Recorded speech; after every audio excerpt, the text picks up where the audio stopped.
अभी हाल ही में मैं पांगी दौरे पर था। लगभग एक सप्ताह का मेरा पांगी का दौरा था। जब से मुझे सरकार ने एपीएमसी का दायित्व दिया है और राज्य सहकारी बैंक के निदेशक के रूप में मनोनीत किया है, मैं निरंतर अपने विधानसभा क्षेत्र में प्रयासरत हूँ। लोगों की समस्याओं का समाधान हो, उनके दुख का निवारण हो, प्रयास कर रहा हूँ।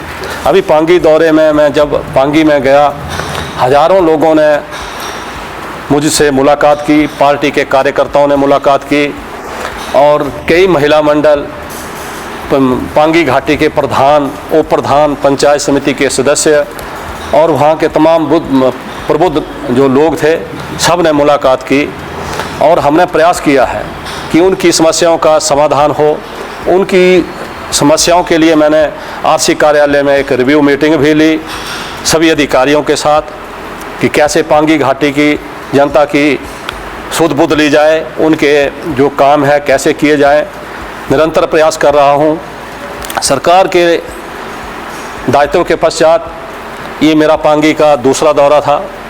इससे पहले जब मैं गया था तो वहाँ पाया कि वहाँ पर एक मंडी नहीं है और जो उनकी सब्जियाँ होती हैं, फसलें होती हैं, वैसे भी माननीय मुख्यमंत्री ने पांगी को प्राकृतिक खेती उपमंडल घोषित किया है।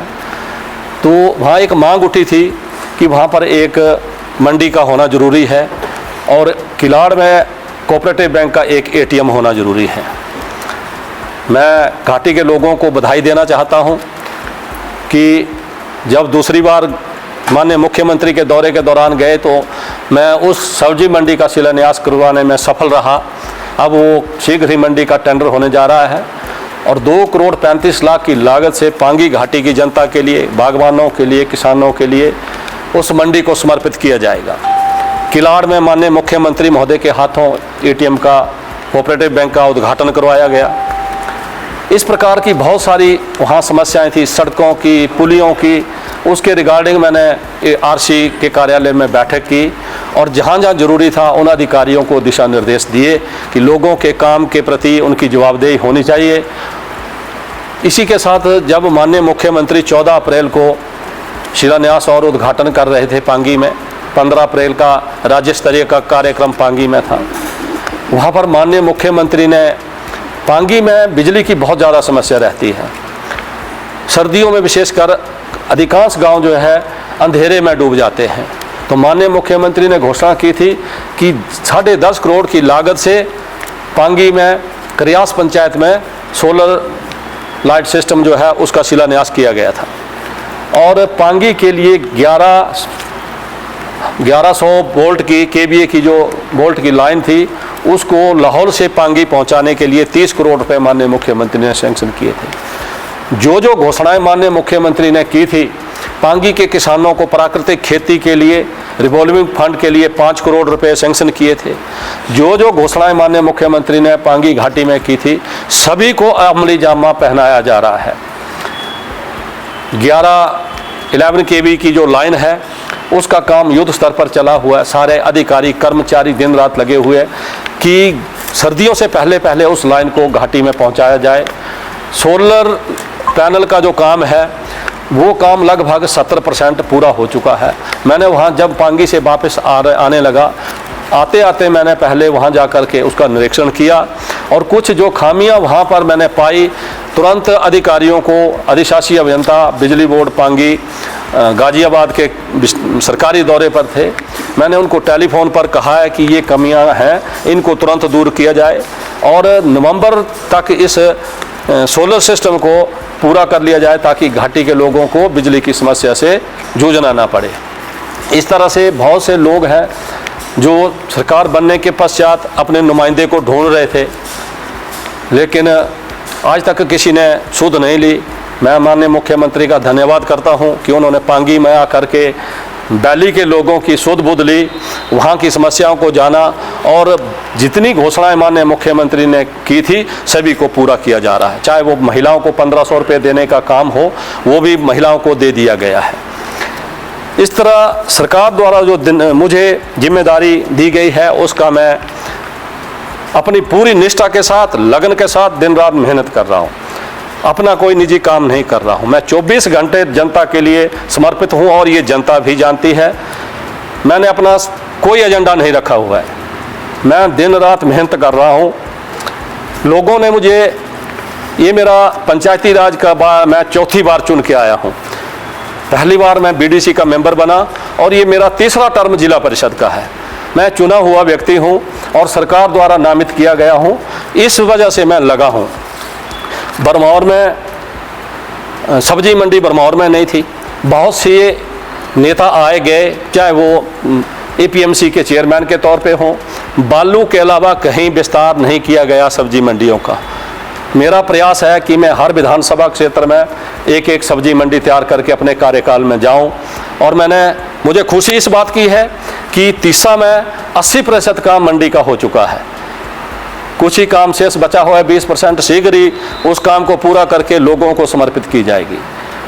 बरमौर विधानसभा क्षेत्र में जहां पांगी में 2,35,00,000 की लागत से मंडी का निर्माण किया जाएगा, उसी तरह बरमौर में, क्योंकि बरमौर एक खड़ामुख जो है जंक्शन है होली और बरमौर का, तो मैं ये चाहता था कि खड़ामुख में मंडी का निर्माण हो और दोनों इलाकों के लोगों को, सेब बहुल इलाके हैं, वहाँ उनको लाभ मिल सके। तो एक बहुत पुरानी बिल्डिंग सरकारी थी एचपीएमसी की। मैंने जिलाधीश से उसके बारे में चर्चा की और लिखित रूप से निवेदन किया कि इस बिल्डिंग को हमें प्रदान किया जाए ताकि हम लोगों की सुविधा के लिए वहाँ मंडी का निर्माण कर सके।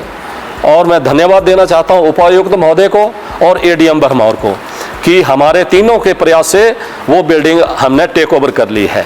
अब कुछ ही दिनों में हमारा जो टेक्निकल स्टाफ है एग्रीकल्चर बोर्ड का शिमला से, वो आएगा। वहाँ जो उसको रिपेयर करना है उसको रिपेयर करके जो काम उसमें होने हैं उसको पूरा करके अगले सीजन तक बरमौर में भी मंडी उपलब्ध करवा दी जाएगी। एक प्रपोजल आई हुई है डलहौजी विधानसभा क्षेत्र से, एक प्रपोजल भटियात से है माननीय विधानसभा अध्यक्ष के निर्वाचन के क्षेत्र से। वहाँ भी भूमि का काम चला हुआ है प्रदान करने का। इंडस्ट्री विभाग की वहाँ ज़मीन है, जैसे ही ज़मीन उपलब्ध होती है वहाँ भी टेंडर करवा दिया जाएगा। तो निरंतर प्रयास कर रहा हूँ पूरे जिला में अपने विधानसभा क्षेत्र के साथ साथ कि जहाँ जहाँ किसानों बागवानों को मंडी की ज़रूरत है मंडियों का निर्माण किया जाए ताकि हमारे जो बागवान किसान हैं उनको बाजार उपलब्ध हो सके, उनको उचित दाम मिल सके। इस तरह से अपने विधानसभा क्षेत्र की बात करूं तो जैसे मैंने पांगी की बात की, बरमौर में कई जगह सड़कें नहीं हैं। इतने नेता रहे, आज भी कई गांव सड़क सुविधा से बंद है। मैं धन्यवाद देना चाहता हूं हिमाचल सरकार को कि मैंने अभी 45 सड़कें मंजूर करवाई है लोक निर्माण विभाग की बरमौर मंडल में, और कुछ के काम शुरू हुए हैं और कुछ के काम अगले वित्तीय वर्ष में अप्रैल के पश्चात शीघ्र ही शुरू होंगे। और आने वाले 1-1.5 साल में हम लगभग सभी गांवों को सड़क से जोड़ने का प्रयास करेंगे। धरवाला में एक कोई भी एटीएम नहीं था, लोगों की डिमांड थी वहाँ भी एक कोऑपरेटिव बैंक का एटीएम लगाया जाए। मैं बधाई देना चाहता हूँ गैर जनजातीय क्षेत्र की 24 पंचायतों को कि उनके मध्य में मैंने एटीएम स्थापित कर दिया है। अब रिबन कटना बाकी है। अब जैसे ही उसका उद्घाटन होगा एटीएम सुचारू रूप से काम करना शुरू कर देगा। मशीन वगैरह सारा कुछ वहाँ सेटअप कर दिया गया है। जो भी कर्मचारी अधिकारी अपनी इच्छा से कहीं, मेरा कोई ध्येय नहीं कि मैं किसी का बदले की भावना से स्थानांतरण करूं। जहां लोग बाहर फंसे हैं, चाहे पांगी वैली के लोग हैं चाहे बरमौर के हैं, विधानसभा क्षेत्र से बाहर किसी कारण से है या पूर्व की सरकार ने उनको बदला है, तो मैं उनको भी उनकी इच्छा अनुसार जहां बताते हैं वहां उनका स्थानांतरण करवाने का भी प्रयास कर रहा हूं ताकि उनको उनकी इच्छा अनुसार स्टेशन मिल सके। मेरा कोई बदले की भावना की राजनीति मैं नहीं करता हूं। कृषि के लिए अभी मैंने जो जैसे कहा कि पांगी के लिए 5 करोड़ रिवॉल्विंग फंड के लिए घोषणा की थी माननीय मुख्यमंत्री ने, वो 5 करोड़ रुपया हमारी 17 मई 2025 को माननीय मुख्यमंत्री ने शिमला में एक बैठक बुलाई, सभी जितने हिमाचल के चेयरमैन थे। और मुझे धन्यवाद देना है माननीय मुख्यमंत्री को कि उस बैठक में माननीय मुख्यमंत्री ने रिवॉल्विंग फंड के लिए प्राकृतिक खेती के लिए पांगी वैली के लिए 5 करोड़ स्वीकृत कर दिए हैं और उसके लिए प्रपोजल मांगे गए हैं। इसलिए मैं अभी पांगी दौरे पर था। हमने हर पंचायत में प्राकृतिक खेती को कैसे जो गति दी जाए, लोगों को जागरूक करने के लिए इसके लिए जागरूकता शिविर लगाए, बढ़ चढ़ करके लोगों ने भाग लिया। और कई जगह बिजली की समस्याएं थी, लोगों ने डिमांड की कि हमें जी यहाँ ट्रांसफार्मर चाहिए। हमने वो भी उपलब्ध करवाए, चाहे किसी को हफ्ते में करवाया, किसी को 10 दिन में करवाया, लेकिन लोगों ने जो कहा वो ललित ठाकुर ने करके दिया। आज भी जो समस्याएं सामने आ रही हैं, 2.5 सालों से मैं जब से सरकार बनी है निरंतर लगा हूं लोगों की समस्याओं का समाधान करने के लिए, चाहे बिजली हो, चाहे पानी हो। कहीं अगर लाइन भी खराब होती है तो लोग ललित ठाकुर को ही फ़ोन करते हैं कि जी ये पानी बंद है, ये बिजली बंद है, आज सड़क बंद है, यहाँ JCB चाहिए। तो मैं प्रयास कर रहा हूँ अपनी ओर से 100% देने का प्रयास कर रहा हूँ कि मैं लोगों को बेहतर सेवाएं उपलब्ध करवा सकूँ। हालांकि मैंने चुनाव नहीं लड़ा विधानसभा का, मैंने वोट नहीं लिए विधानसभा के, दायित्व मेरा नहीं था कि मैं चुनाव लड़के मैं वहाँ जा रहा हूँ। जिन्होंने चुनाव लड़ा उन्होंने आज तक सुध बुध नहीं ली। ये समय जनता की सेवा करने का है, सरकार बनी है, जनता का काम करने का समय है। उनके काम किस तरह हो, उनकी समस्याओं का समाधान किस तरह से हो।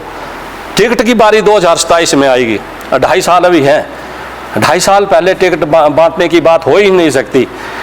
अभी काम करवाने हैं लोगों के, और उनको तो जो ये भाषा बोल रहे हैं इस प्रकार, उनको तो उन्होंने वोट लिए हैं, 26,000 वोट लेकर बंदा लोगों की सुध बुध ना ले, लोगों के बीच ना जाए, तो ये कैसी राजनीति है। अभी तो समय टिकट का था ही नहीं, टिकट की बात कर रहे हैं। मैं अपने बुजुर्ग नेता, वयोवृद्ध नेता, आदरणीय पूजनीय ठाकुर सिंह ब्रह्मौरी जी की बात कर रहा हूँ। ये कहीं नहीं लिखा कि एक परिवार में कोई टिकट, उसके अलावा टिकट कोई मांगे ही ना।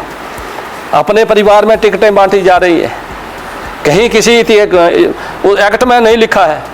और वैसे भी अभी 2.5 साल पहले टिकट बांटना, और टिकट बांटने का काम पार्टी हाईकमान का है। मैं तो निवेदन करूंगा पार्टी हाईकमान से कि जो टिकटें बांट रहे हैं उनके खिलाफ अनुशासनात्मक कार्यवाही की जाए। मैं लिखित शिकायत भी अपने राष्ट्रीय अध्यक्ष को करूंगा। पार्टी का अनुशासन, चाहे छोटा आदमी हो चाहे बड़ा हो, किसी को पार्टी के अनुशासन को तोड़ने का अधिकार नहीं है। ठाकुर सिंह ब्रह्मौरी जी ने 11 चुनाव जीते, लड़े, माफी चाहता हूं, ब्रह्मौरी जी ने 11 चुनाव लड़े और उसमें 5 जीते, 6 चुनाव हारे। जीते हुए 5 चुनाव, 11 में से जो 5 चुनाव जीते, उसमें 4 चुनाव उन्होंने तब जीते जब हिमाचल प्रदेश में कांग्रेस सरकार बन चुकी होती थी। एकमात्र चुनाव था 2012 का, जब एक साथ चुनाव हुए। अन्यथा ब्रह्मौर में वही आदमी चुनाव जीतता था जिसकी सरकार होती थी। अपने बलबूते पर कोई चुनाव नहीं जीतता था ब्रह्मौर। 2 बार ब्रह्मौरी साहब ने पार्टी के खिलाफ चुनाव लड़ा, एक बार पहली बार, और जब उनका टिकट कटा तब उनको पार्टी की कोई अनुशासन की बात याद नहीं आती जब वो पार्टी के खिलाफ काम करते हैं। जब उन्होंने पार्टी के खिलाफ चुनाव लड़ा तब पार्टी की निष्ठा कहां थी। ब्रह्मानंद को टिकट मिला 1993 में, तो ये आजाद चुनाव में खड़े हो गए और ये कहा कि बस ये मैं ही पार्टी हूं। अपने आप को पार्टी घोषित करना, परिवारवाद, ये ठीक नहीं है। इसके अतिरिक्त ब्रह्मौरी साहब बोलते हैं कि मैं बहुत बड़ा गद्दी नेता हूं। तो गद्दी बहुल इलाके में 6 बार चुनाव कैसे हारे? जब आप गद्दी के सर्वमान्य नेता अपने आप को घोषित करते हैं कि मैं पूरे हिमाचल प्रदेश के गद्दियों का नेता हूं, दूसरे विधानसभा क्षेत्र की बात आप छोड़ दें, तो आप गद्दी बहुल ब्रह्मौर तो 100% गद्दी रहते हैं, वहां पर आप 6 चुनाव कैसे हारे? अगर पूरे प्रदेश में हमारे गद्दी समुदाय का सलूक है तो विधानसभा में लोग आपको क्यों नकार देते हैं? आप पूरे प्रदेश की बात करते हैं तो ब्रह्मौर में क्यों नकार देते हैं? कहां जाता है रसूख? 2022 की बात करें तो मैंने भी पार्टी से टिकट मांगा था, जैसा कि उन्होंने अपने उसमें कहा है। मैंने भी टिकट मांगा था और टिकट ब्रह्मौरी जी को मिला। हमने पूरी निष्ठा के साथ ब्रह्मौरी जी के लिए काम किया, दिन रात मेहनत की। हमारे उनके काम करने के पूरे सबूत हमारे पास मौजूद हैं। एक एक साक्ष्य मौजूद है कि हमने पूरी निष्ठा के साथ, पूरी ईमानदारी के साथ ठाकुर सिंह बरमौरी जी का काम किया। इसके बावजूद भी उन्होंने भीतरघात के आरोप लगाए कि इन्होंने भीतरघात किया। अरे भाई, मैंने भीतरघात किया? मैंने कोई भीतरघात किया नहीं। जैसा कि आप आरोप लगा रहे हैं कि मैंने भीतरघात किया, तो ब्रह्मौर विधानसभा क्षेत्र में 150 बूथ थे, पोलिंग बूथ। आप 105 पे हारे। और तो और सचुई पंचायत, जो उनकी गृह पंचायत है, जन्मभूमि की पंचायत है, वहां पर 2 बूथ हैं। एक बूथ पर आप हार गए। और अभी वर्तमान में आप ब्रह्मौर पंचायत में आपका निवास है, वहां रहते हैं, जो नया घर है, वहां 2 बूथ है, वहां 2 बूथों पे आप चुनाव हारे। क्या ललित ठाकुर गया सचुई और ब्रह्मौर में आपको भीतरघात करने के लिए? अपनी पंचायत में तो चुनाव दोनों बूथ पर हार गए। और अपनी पंचायत में क्यों नहीं चलता गद्दियों के नेता जो अपने आप को दलाई लामा जी कहते हैं, वहां जादू क्यों नहीं चलता? हमारे गद्दियों के जो तथाकथित दलाई लामा जी अपने आप को घोषित करते हैं। ठाकुर सिंह बरमौरी जी ने अभी बेटे को बरमौर से और खुद को बटियात से चुनावी मैदान में उतरने की घोषणा की है। बरमौर में चाहे बटियात में, क्या कोई और आदमी? बरमौरी जी ने कहा कि मैं बटियात से लड़ूंगा और बेटे को बरमौर से लड़ाऊंगा। बटियात की बात तो ठाकुर सिंह बरमौरी जी से मैं कहना चाहता हूं कि बटियात की बात तो आप छोड़ दें, पहले आप बरमौर को तो संभालें, बरमौर के से तो जीत के दिखाएं। जहां आपको 6 बार लोगों ने नकार दिया, अभी भी आप अपने आप को महसूस करते हैं कि मैं ही दलाई लामा हूं गद्दियों का। अरे भाई, गद्दियों का आपने जो शोषण किया है, बरमौर में एक समय था कि 80% कांग्रेस होती थी हर गांव में, लेकिन बरमौरी जी के कारनामों के कारण, उन्होंने जो गद्दियों का शोषण किया, उसके कारण बरमौर में आज ये फजीत कांग्रेस की हो रही है। बटियात की बात करते हैं। बटियात में माननीय विधानसभा अध्यक्ष कुलदीप सिंह पठानिया जी को कौन नहीं जानता? उनको एक सर्वमान्य नेता है, समदृष्टि से सबको देखते हैं। वो गद्दियों का काम भी करते हैं, राजपूतों का भी करते हैं, खत्रियों का भी करते हैं, अगड़ों का भी करते हैं, पिछड़ों का भी करते हैं, सभी समुदाय को साथ लेकर के चलते हैं। इसका उदाहरण मैं आपको देना चाहता हूं। जब बटियात में हमारे मेला, जो विधानसभा बरमौर में आई हुई है, मेला विकास खंड की पंचायतें, वो पंचायतें कभी बटियात विधानसभा का हिस्सा हुआ करती थी। और उस जो मेला विकास खंड की पंचायतें हैं, वो सारा का सारा गद्दी बहुल इलाका है, जो 80% कुलदीप सिंह पठानिया के लिए समर्पित था। उनको वोटिंग करते थे उन पंचायतों के लोग। लेकिन जब सीमांकन हुआ, ये पंचायतें बरमौर में आई, तो ये 30 या 35% कैसे रह गई बरमौरी जी के लिए, जो कि 80% जो पंचायतें थी कुलदीप सिंह पठानिया जी को वोट करती थी। लेकिन ये पुत्रमोह में धृतराष्ट्र बन गए हैं कि मेरे परिवार के अलावा और कोई नहीं। कुलदीप सिंह पठानिया, जिन्होंने अभी आप सब जानते हैं, कुलदीप सिंह पठानिया का लोहा हिमाचल प्रदेश नहीं अपितु पूरा भारतवर्ष जानता है। उन्होंने जो नियम बनाए विधानसभा में, उन्होंने जो उनकी जो कार्यशैली है, आज लोकसभा अध्यक्ष भी उनकी तारीफ करते हैं और पूरे भारतवर्ष में जहां जहां विधानसभाएं हैं उनका अनुसरण कर रही हैं कुलदीप सिंह पठानिया जी की कार्यशैली की। वो एक बड़े नेता हैं। उनके विधानसभा में अपने आप को, पहले अपने बरमौर में तो जीत लेते, फिर बटियात की तरफ कूच करते। अरे भाई, आप बटियात में लड़ रहे हैं, पुत्र को आप बरमौर से लड़ा रहे हैं, बाकी परिवार को भी बांट देनी थी टिकटें। कहीं चंबा में अभी 2 विधानसभा क्षेत्र और है जहां से लड़ा जा सकता है, चुनाव को छोड़कर, वहां भी डिक्लेयर कर देनी थी। कहीं एक जगह श्रीमती बरमौरी जी को कर देनी थी, एक जगह बहू को कर देना था, पूरा परिवार ही लड़ लेता। बाकियों को तो अधिकार ही नहीं है, बात ही नहीं कर सकते कि और भी कोई चुनाव लड़े। टिकट मांगने पर आग बबूला आप इतना हो रहे हैं, ये बात मुझे ठीक नहीं लगी। हमें कुलदीप सिंह पठानिया जी को ऊपर गर्व है। क्यों है? क्योंकि कुलदीप सिंह पठानिया जी की कार्यशैली ऐसी है, उनके पास चंबा जिला का कोई भी आदमी आज जाता है अपने काम के लिए, बरमौर का हो, पांगी का हो, चंबा का हो, बटियात का हो, डलहौजी का हो, चुरा का हो, उन्होंने कभी नहीं पूछा कि आप किस विधानसभा क्षेत्र से हो। उन्होंने प्रयास किया उन लोगों की समस्याओं का निराकरण करने का।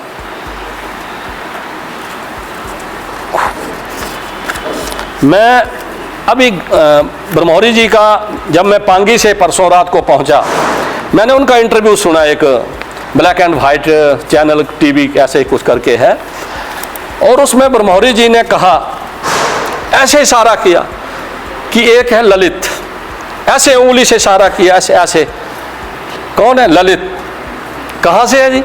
गैर जनजातीय क्षेत्र से। अरे भाई, गैर जनजातीय क्षेत्र को आप इतनी हीन भावना से क्यों देखते हैं? 2022 में भी आपने कहा था कि गैर जनजातीय क्षेत्र को कोई हक नहीं है टिकट लेने का। क्यों नहीं है भाई? गैर जनजातीय क्षेत्र के लोगों ने आपको बढ़ चढ़ करके वोट दिया। कहीं किसी की जीत डिसाइड होती है तो गैर जनजातीय क्षेत्र से होती है, चाहे ठाकुर सिंह ब्रह्मौरी है, चाहे जो बीजेपी के लोग जीते हैं। गैर जनजातीय क्षेत्र के लोगों को आप नीचा दिखाना चाहते हैं, ऐसे किया। गैर जनजातीय छोटा सा, जहां 40,000 वोटर है, वो इतना सा गैर जनजातीय क्षेत्र है, उनके साथ इतनी नीच भावना, गैर जनजातीय क्षेत्रों के लोगों के प्रति आप इतनी अपने मन में कुंठा रखते हैं। गैर जनजातीय क्षेत्र होना दोष है, पाप है। गैर जनजातीय क्षेत्र भरमौर का हिस्सा नहीं है। किस एक्ट में लिखा है कि गैर जनजातीय क्षेत्र का आदमी टिकट नहीं ले सकता? किस एक्ट में लिखा है कि गैर जनजातीय क्षेत्र का आदमी चुनाव नहीं लड़ सकता? समूचा विधानसभा क्षेत्र एक है, हर आदमी जहां मर्जी से चुनाव लड़ सकता, चाहे पांगी से हो, चाहे गैर जनजातीय क्षेत्र हो, चाहे भरमौर हो, उसके पास जनजातीय प्रमाण पत्र होना चाहिए, वो चुनाव लड़ सकता है। ऐसा कोई नहीं है कि भरमौर से ही टिकट मिलेगी, पांगी से भी चुनाव लड़ सकता है, वो भी आदमी टिकट मांग सकता है, गैर जनजातीय क्षेत्र से भी लोग टिकट मांग सकते हैं। लेकिन आपको तो धृतराष्ट्र बनकर और कुछ दिखाई नहीं देता पुत्र मुंह में। मैं अपनी बात करूं, मेरे दादाजी गैर जनजातीय क्षेत्र में बसे हैं।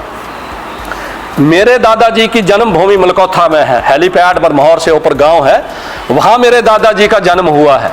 हमारी कोई बड़ी पुरानी पीढ़ी गैर जनजातीय क्षेत्र में नहीं बसी है। मेरे दादाजी 20 साल की उम्र में यहाँ नीचे आकर, उस समय सड़कें नहीं होती थी, बहुत सारे लोग बसे हुए भरमौर के। ठाकुर सिंह ब्रह्मौरी का परिवार भी ठिठोली में बसा हुआ है, तो फिर तो ये भी इंदौरा के हुए। तो मेरे दादाजी बसे हुए हैं नीचे गैर जनजातीय क्षेत्र में। मेरा गांव है मलकोथा, मेरे शरीक आज भी वहां है। मेरा रिकॉर्ड मंगवा लीजिए आप। मेरे दादाजी का नाम था गुंजारा राम, उनकी जन्मभूमि मलकोथा में। उनके पिताजी का नाम था श्री वकील, उनके पिताजी का नाम था श्री कावलिया। ये सब मलकोथा गांव के वासी हैं। हमारा जो सजरा नस्ब है, हमारा जो रिकॉर्ड है गद्दी का, वो भरमौर से लिया है। वहां आज भी आप टाकरी में, यहाँ डीसी ऑफिस में निकाल लीजिए, निकलेगा कि हम कहाँ के निवासी हैं। फिर कहते हैं गैर जनजातीय क्षेत्र से, गैर जनजातीय ऐसे दिखाते हैं। भाई, गैर जनजातीय क्षेत्र के लोगों से जिन्होंने आपको भरपूर समर्थन दिया, आपको बार बार वोट देकर जिताया, उन लोगों के प्रति आपकी इतनी हीन भावना। गैर जनजातीय क्षेत्र, इसका मतलब है आप गैर जनजातीय क्षेत्र के लोगों को लोग नहीं मानते। इतनी नफरत क्यों है गैर जनजातीय क्षेत्र के लोगों के साथ?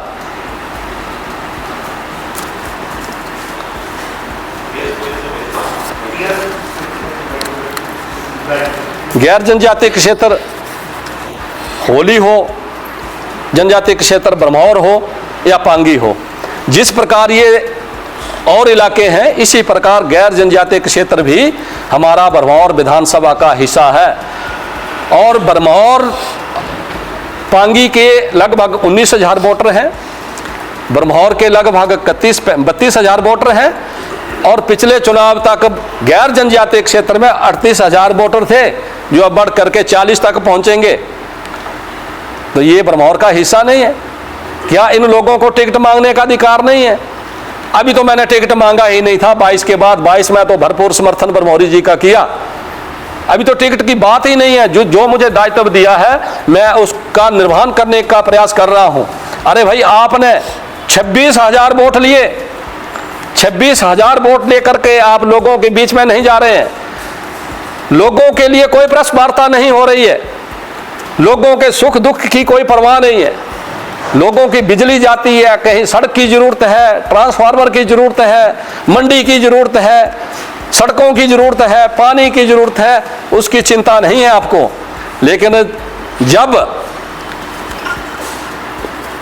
टिकट की बात तो दूर की बात है 27 में आएगा टिकट का मौका। लेकिन जब मेरी नेम प्लेट पे नाम का मामला उछाला गया, मैंने इंटरव्यू में सुना कि गैर जनजातीय क्षेत्र से है ललित, उसने उसका ललित का ऐसे करके इतना सा ललित, इतना सा गैर जनजातीय क्षेत्र से ललित है। मुख्यमंत्री ने हमारी प्लेटें गायब कर दी। भाई आपकी प्लेटें कौन सी गायब हुई? ये बिल्कुल निराधार आरोप है। जो ठाकुर सिंह ब्रह्मौरी जी की प्लेटें लगी हुई है, चाहे उद्घाटन की है, शिलान्यास की है, एक एक प्लेट जहां लगी थी वहां मौजूद है। ये बिल्कुल तथ्यों से परे है, निराधार है, और ये झूठा आरोप है कि उनकी प्लेटें गायब की गई। लेकिन जहां मेरा नाम अंकित किया गया उद्घाटन और शिलान्यास पर, तो वो आरोप लगाया कि मुख्यमंत्री ने मेरे चुनाव क्षेत्र में इंटरफेयर करके उसके नाम नीचे लिखा दिया। अरे भाई, मुख्यमंत्री को आप इंटरफेयर की बात कर रहे हैं? माननीय मुख्यमंत्री पूरे प्रदेश के होते हैं, किसी एक चुनाव क्षेत्र के नहीं है। और मेरा चुनाव क्षेत्र, मेरा अकेले का चुनाव क्षेत्र हो गया ब्रह्मौरी जी आपका। समूचे विधानसभा क्षेत्र ब्रह्मौर में जो लोग वास करते हैं उन सभी का है ब्रह्मौर विधानसभा क्षेत्र। और माननीय मुख्यमंत्री को कहा कि इंटरफेयर किया। माननीय मुख्यमंत्री 68 विधानसभा क्षेत्र में इंटरफेयर कर सकते हैं, वो प्रदेश के मुखिया हैं, सरकार के मुखिया हैं। इस तरह के आरोप लगाना बिल्कुल तथ्यहीन है, गलत है। मैं इसकी भर्त्सना करता हूं। जो नेम प्लेट लगाई गई, जहां मेरा नाम अंकित किया गया, मैं आपको बताना चाहता हूं कि ये मेरा अकेले का नाम नहीं लगा। जहां हिमाचल प्रदेश में एपीएमसी के चेयरमैन हैं, चाहे मंडी में हो, जब मंडी में उद्घाटन शिलान्यास हुए, वहां पर वहां के एपीएमसी के चेयरमैन का नाम शिलान्यास और उद्घाटन की पट्टिकाओं में अंकित हुआ। अभी कुल्लू में मियां राम सिंह जी चेयरमैन है एपीएमसी के, वहां पर माननीय मुख्यमंत्री के कार्यक्रम हुए, उद्घाटन शिलान्यास हुए, वहां पर मियां राम सिंह जी का नाम अंकित हुआ। अरे भाई, ये तो जितने एपीएमसी के चेयरमैन हैं सबके नाम सरकार अंकित कर रही है। लेकिन मैं आपको बताना चाहता हूं सबूत सहित, आपको मैं उसकी फोटो भी दूंगा कि जब आप वन मंत्री थे तो आपने अपने बेटे का नाम, जो कि जिला परिषद के अध्यक्ष थे, ब्रह्मौर विधानसभा क्षेत्र में अपने साथ अंकित करवाया। इससे पूर्व मैं चंबा की बात करूं, चंबा में सबसे पहले जिला परिषद के अध्यक्ष रहे प्रेम सिंह जी, उसके बाद देशराज शर्मा रहे, फिर रही डीएस ठाकुर जी की पत्नी संतोष ठाकुर, फिर रहे तिलकराज जी, बहुत सारे जिला परिषद के अध्यक्ष रहे, डीएस पठानिया जी रहे। एक का भी नाम जिला परिषद के अध्यक्ष का किसी भी उद्घाटन और शिलान्यास की पट्टिका पर अंकित नहीं है। और आपने अपने बेटे का नाम अंकित करवा दिया तो ठीक है, किसी तीसरे का लगा, एक छोटे से आदमी का सरकार ने नाम लगा दिया तो आपको पीड़ा हो रही है। अपने बेटे के लिए आप धृतराष्ट्र बन जाते हैं, तब कोई नियम नजर नहीं आते हैं। हमने तो कभी नहीं कहा कि भाई आपने अपने बेटे का नाम शिलान्यास की पट्टिकाओं पर क्यों अंकित करवाया। मैं आपको इसकी फोटो दूंगा व्हाट्सएप पे, जहां जहां इन्होंने प्लेटें लगाई हैं, मौजूद है प्लेटें। ये जो आरोप लगाते हैं कि प्लेटें गायब हुई, एक भी प्लेट गायब नहीं है अपनी जगह से, मैं आपको उसका सबूत दूंगा।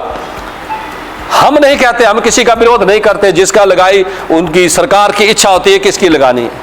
लेकिन एक ललित ठाकुर की प्लेट लगने से आप इतना आग बबूला हो गए। ये वही ललित ठाकुर है जब 5 जून 1990 को ब्रह्मौर, पांगी और लौल का चुनाव था और ठाकुर सिंह ब्रह्मौरी जी कांग्रेस के प्रत्याशी थे और चुनाव का अंतिम था 3 जून 1990। ये वही ललित ठाकुर है जिसने उद्योग मंत्री किशोरी लाल को लिल से भाषण नहीं करने दिया था, ठाकुर सिंह के पक्ष में भगा दिया था, जगह जगह लिख के रखा था। एक तरफ किशोरी लाल जी का मंच सजा था 3 जून 90 को, और 3 जून 90 को ही कुछ दूरी पर ललित ठाकुर ने माइक लगाकर किशोरी लाल को भगा दिया था। हमारे परिवार ने हमेशा ठाकुर सिंह ब्रह्मौरी का समर्थन किया, लेकिन इनको लगता है कि कोई थोड़ा सा ऊपर ना उठ जाए, दबाने का प्रयास किया जाता है। कहते हैं कि 3 पार्टियां बदली। मैं जब भाजपा में गया था तो कोई चोरी छुपे गया नहीं था, सबको पता था। लेकिन जाने का कारण आप में से बहुत पत्रकार बंधुओं को पता है कि मैं क्यों गया था, जनता जनार्दन को पता है कि क्यों गया था, मेरे साथ क्या हुआ था। मैं एक अपनी बात नहीं करता हूं। यहां बरमौर विधानसभा क्षेत्र में जो भी कहीं थोड़ा सा आगे हुआ उसको पार्टी से बाहर का रास्ता दिखाया गया। आज वही कारण है कि कांग्रेस हाशिए पर बरमौर में है, लगातार हार रही है। जब आप आजाद खड़े हुए 93 में, तो हमारा परिवार था जो सर्वप्रथम, मेरे पिताजी प्रधान थे, 25 साल तक पंचायत के प्रधान रहे, और हमारा पूरा परिवार था जो कि हमारे पोस्टर भी हमारे पिताजी ने छपाए थे। आज भी कहीं पांगी में लोग मेरे को बता रहे थे कि उसमें लिखा है हरदयाल प्रधान ग्राम पंचायत प्रेरणा और राकेश जिरयाल प्रधान ग्राम पंचायत चुनौता। इन्होंने जारी किए थे 1993 में जब ये आजाद खड़े हुए। पांगी में लोग बता रहे थे कि पोस्टर हमने रखे हुए हैं। 2 प्रधानों का नाम है, मेरे पिताजी का और चुनौता वाला राकेश जी का। चुनौता के जो राकेश जी हैं उनको भी निर्वासन, उनको भी निकाला गया पार्टी से, आज वो भी दूसरी पार्टी में है। बहुत सारे बरमौर में सीनियर कांग्रेस के लीडर, चाहे पांगी में हो, पांगी में कहीं विरोध का स्वर उठा, उनको 6 साल के लिए निलंबित कर दिया। इस तरह की राजनीति के कारण ही आज बरमौर में कांग्रेस लगातार हार रही है। जब आप मंत्री थे बरमौरी साहब, तो आपके कार्यालय में, घर की बात तो छोड़ दो, अपने विधानसभा क्षेत्र के लोग जूते डाल करके जाते थे, उनको बाहर निकाला गया है। कहीं आवश्यकता पड़ी उन लोगों को मैं पत्रकारों के सामने लाऊंगा कि किन किन लोगों को वहां जूते डाल के जो गए थे उनको बाहर निकाला गया था। अपने विधानसभा क्षेत्र के लोगों को, हम लोग तो सबके घर में जूते डाल के जाते हैं, और अपने विधानसभा क्षेत्र के लोगों को या दूसरे लोगों को कहते हैं कि जूते डाल के आप अंदर कैसे आए, गलीचा खराब हो जाएगा।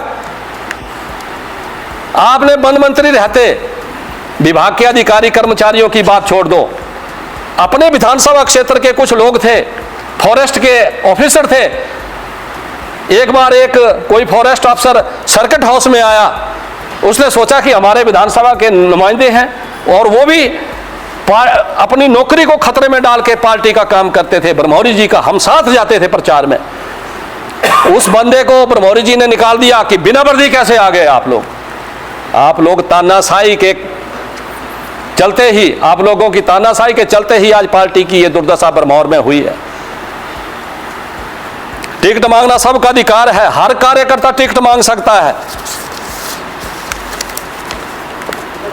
आप सिर्फ अपने बेटे जो कि छोटे दलाई लामा जी हैं, उनका नाम ही पट्टिका पे चाहते हैं, बाकी किसी का ना। सैकड़ों लोगों को प्रताड़ित किया गया और उनको पार्टी छोड़नी पड़ी। इसी तरह मुझे भी प्रताड़ित किया गया था और पार्टी छोड़नी पड़ी थी। लेकिन 2019 में अभी जो हमारी माननीय पार्टी की प्रदेश की प्रभारी हैं परमादरणीय श्रीमती रजनी पाटिल जी, वो मेरे घर आई थी और मुझे पुनः सम्मानपूर्वक पार्टी में वापस किया था। उसके फोटो हैं, उसके सबूत हैं।